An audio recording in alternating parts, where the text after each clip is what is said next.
एक बहुत मशहूर कहावत है कि जीवन एक यात्रा है, और साथ ही यह भी सही है कि चाहे कोई कमज़ोर हो या फिर ताकतवर हो, हर किसी के जीवन में उतार चढ़ाव जरूर आते हैं। और यह भी सही है कि हमारे द्वारा लिया गया हर एक फैसला हमें किसी न किसी निश्चित दिशा में जरूर ले जाता है।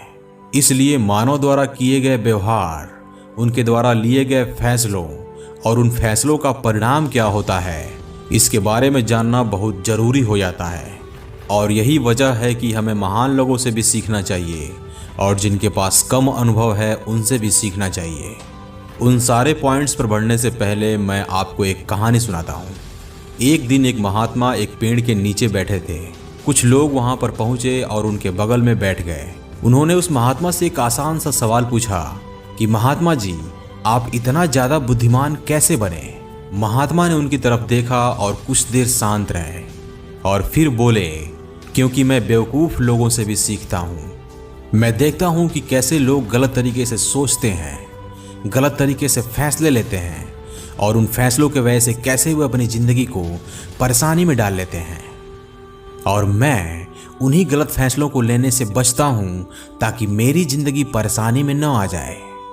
यही बात आपकी ज़िंदगी पर भी लागू होती है कि आप लोगों के व्यवहारों को ऑब्जर्व करें और ये देखें कि अगर कोई व्यक्ति कोई फैसला लेता है तो उसके परिणाम क्या क्या होते हैं। क्योंकि अगर आप सिर्फ खुद की ही गलतियों से सीखोगे तो शायद आपकी ये ज़िंदगी छोटी पड़ जाएगी। ऐसे कौन से लेसन्स हैं जिन्हें एक इंसान को अपने दिमाग में रखना चाहिए? तो बढ़ते हैं उन लेसन्स की तरफ। Lesson number 1, happiness is a personal choice. खुशियाँ अंदर से आती हैं, इसलिए ये हमारी रिस्पॉन्सिबिलिटी है कि हम खुद को खुश रखें। अक्सर हम अपनी खुशियों के लिए दूसरों पर डिपेंड हो जाते हैं। स्पेशली जब हम रिलेशनशिप में होते हैं तो हम ये सोचते हैं कि हमारा पार्टनर हमें खुश रखे या फिर हम अपने पार्टनर के वजह से खुश हैं। वैसे ही अगर बात की जाए सोशल मीडिया की, तो अगर हमारे फ़ोटोज़ पर या फिर वीडियोज़ पर लाइक्स मिलते हैं तो हम खुश हो जाते हैं, लेकिन अगर नहीं मिलते तो हम उदास हो जाते हैं। लेकिन आमतौर पर इस तरह की सोच अक्सर हमें निराश करती है। ये हमारी जिम्मेदारी है कि हम खुद को खुश रखें। अगर आप ध्यान देंगे तो आप पाएंगे कि जब बारिश आती है तो कुछ लोग उस बारिश को एंजॉय करते हैं, लेकिन वहीं पर कुछ लोगों को उस बारिश से प्रॉब्लम होती है। इसका मतलब ये साफ है कि खुशियाँ हमारे माइंड सेट पर निर्भर करती हैं।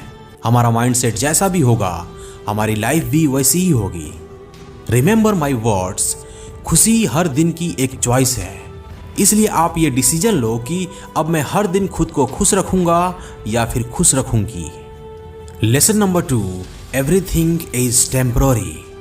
जिंदगी में सुख और दुख आते जाते रहते हैं, इसलिए जब जीवन में अच्छा समय आए तो उसे एंजॉय करो और जब जीवन में चैलेंजेस आए तो उसका डट कर मुकाबला करो। Lesson number 3, life is not fair, let's face it. जिंदगी की एक खास बात है जो सबके ऊपर लागू होती है कि ये किसी के ऊपर रहम नहीं करती। कुछ लोगों को बनी बनाई ज़िंदगी मिलती है तो कुछ लोगों को अपनी ज़िंदगी खुद ही बनानी पड़ती है। लेकिन चैलेंजेस दोनों के ही लाइफ में आती हैं, गिरते दोनों ही हैं, परेशान दोनों ही होते हैं, लेकिन उठता वही है जो इस परेशानी और मजबूरियों के साथ जीना नहीं चाहता। इसलिए कहा जाता है कि जो ज़िंदगी आप जीना चाहते हो वो चैलेंजेस और परेशानियों के उस पार है। किसी शायर ने इसे बहुत अच्छी शायरी में कहा है कि जीवन का हर कदम चुनौतियों से भरा है, इस दुनिया में जीतता वही है जो साहस से लड़ा है। इसलिए जीवन के चुनौतियों के आगे कमज़ोर पड़ कर के गिरे मत रहो, बल्कि उठो और उस जिंदगी को पाने के लिए लड़ो जिसे आप जीना चाहते हो, जिसे आप पाना चाहते हो, जो जिंदगी आपके सपनों की जिंदगी है। Lesson number 4, taking risk in life. जीवन का सबसे बड़ा रिस्क यही है कि हम रिस्क नहीं लेते। आप अपने आसपास देखो, आप पाओगे कि बहुत सारे लोगों ने रिस्क लिया और आज वो सक्सेसफुल हैं। सक्सेसफुल मीन्स उनको वो लाइफ मिली जिसे वो पाना चाहते थे, और जिन्होंने रिस्क नहीं लिया उनको जीवन में जो कुछ भी मिला उन्होंने उसी में गुजारा किया और मर गए। अब मरना तो सबको है, लेकिन क्यों ना ढंग से जी कर मरा जाए। देखो, आपको जीवन के हर एक लेवल पर रिस्क मिलेंगे और आप चाहो या ना चाहो लेकिन रिस्क आपको लेना ही पड़ेगा। लेकिन अगर आप जीवन के इस खेल को ज़्यादा सेफ जोन में खेलोगे तो आपकी जीवन सिमट कर रह जाएगी और आगे जाकर के आप बहुत परेशानी भरी जिंदगी जीने वाले हो। Lesson number 5, the power of being present. यह हमारी एक सामान्य प्रवृत्ति है कि या तो हम बीते हुए कल के बारे में सोचते हैं या फिर आने वाले कल के बारे में। देखो, हमें फ्यूचर के बारे में सोचना चाहिए। फ्यूचर के बारे में सोचना हमें एक सही डायरेक्शन देता है, लेकिन पास्ट या फ्यूचर में ही फंस जाना बिल्कुल गलत होता है। ये आपके आज की ज़िंदगी को जीने नहीं देगा। इसलिए कहा जाता है कि पास्ट से सीखना है और अपने प्रेजेंट टाइम में जीते हुए फ्यूचर को बेहतर बनाना है। Lesson number 6, the trap of over thinking. एक बुक है the boy the mole the fox the horse. उसमें एक बहुत अच्छी कोट है। लड़के ने कहा घोड़े से कि मुझे आगे का रास्ता नहीं दिख रहा। तो घोड़े ने कहा कि क्या तुमको अगला स्टेप दिख रहा है? क्या तुमको वो जगह दिख रहा है जहां तुमको अगला कदम रखना है? तो लड़के ने कहा हाँ। तो घोड़े ने कहा हाँ, तो बस तुम बस अपना अगला कदम बढ़ाओ। बहुत सारे लोग सिर्फ प्लानिंग करते रहते हैं, सिर्फ सोचते रहते हैं, लेकिन एक्शन नहीं लेते। एक बात ध्यान में रखो कि ओवर थिंकिंग एक जाल है जिसमें आप जितना भी उलझोगे उतना ही उलझते चले जाओगे और कोई भी एक्शन नहीं ले पाओगे। इसलिए इस ट्रैप से खुद को बचा के रखो। अब मेरे कहने का मतलब ये नहीं है कि आप कुछ करने से पहले सोचो ही मत, नो, बल्कि मेरे कहने का मतलब ये है कि आप इतना भी मत सोचो कि आप कोई कदम आगे बढ़ा ही ना पाओ, आप कोई स्टेप ले ही ना पाओ। Lesson number 7, follow your passion and choose your career wisely. आपका काम आपके जीवन का एक महत्वपूर्ण हिस्सा है। कल्पना करो कि किसी को प्रोग्रामिंग करना बहुत पसंद है, लेकिन अचानक से उसे कहा जाए कि तुम सिविल सर्विसेज की तैयारी करो, तो उसका कैरियर कैसा होगा?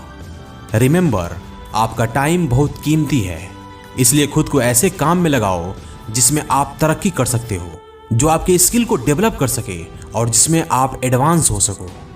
बहुत सारे लोग अपनी आधी जिंदगी अपने कैरियर को चूज करने में बिता देते हैं, या फिर कोई ऐसा कैरियर चूज कर लेते हैं जो उनके फ्रेंड्स या फिर फैमिली वालों ने कहा था, और फिर वो बाकी की जिंदगी अफसोस करने में बिताते हैं। लेकिन आप अपने टैलेंट को पहचानो और उसी के अकॉर्डिंग अपने कैरियर को चुनो। इससे आप जीवन में आगे भी बढ़ोगे और संतुष्ट भी रहोगे, और संतुष्टि का नाम ही खुशी है। Lesson number 8, your mind is your biggest enemy और योर बिगेस्ट फ्रेंड। हर इंसान अपनी जिंदगी अपने दिमाग में जीता है। वो वैसा ही एक्शन लेता है जैसे थॉट्स उसके दिमाग में चल रहे होते हैं। आपके दिमाग से पावरफुल चीज इस दुनिया में कुछ भी नहीं है। आपका दिमाग या तो आपका सबसे बड़ा दोस्त बन सकता है या फिर आपका सबसे बड़ा दुश्मन बन सकता है। इसलिए आप अपने दिमाग का इस्तेमाल अपने फायदे के लिए करो। इसका इस्तेमाल अपने दोस्त की तरह करो। फिर देखो कि आपका दिमाग आपको अपने जीवन में आगे बढ़ने में, तरक्की करने में और स्ट्रांग बनने में कितना साथ देता है, कितनी सहायता करता है।